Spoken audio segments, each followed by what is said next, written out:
Back to follow-up segment tonight. As you may know, President Obama began a controversy yesterday by comparing Christian atrocities nearly 1,000 years ago to Muslim atrocities today.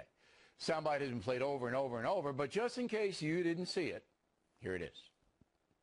Lest we get on our high horse and think this is unique to some other place, remember that during the Crusades and the Inquisition, people committed terrible deeds in the name of Christ.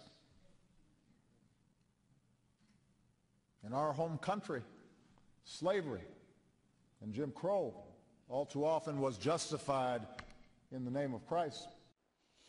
Joining us now from Dallas, Pastor Robert Jeffress, a Fox News contributor. So I want you to put Jesus at the prayer breakfast, and there's the Nazarene, and he's multiplying the loaves and fishes so everybody has plenty to eat, all right?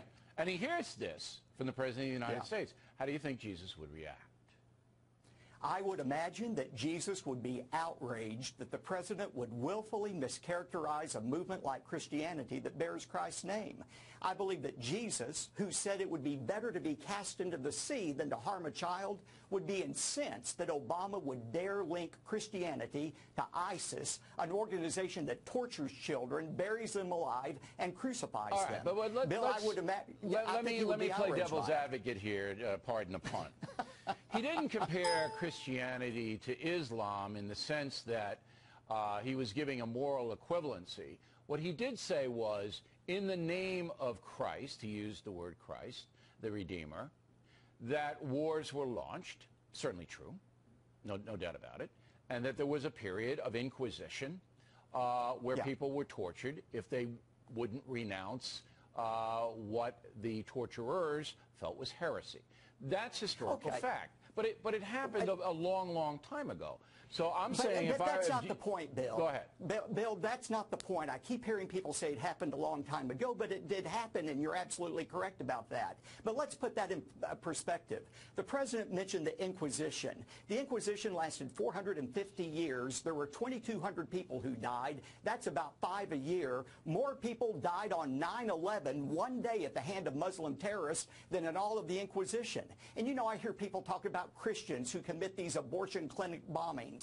Do you know how many people have died in abortion clinic bombings? A total of 8. Why, that's not even a good day's work for a Muslim terrorist. There have been millions of people slaughtered by Muslim extremists. What I'm saying is there is no moral equivalency here. Okay. Do you believe that Barack Obama at the prayer breakfast yesterday meant to slight Christianity?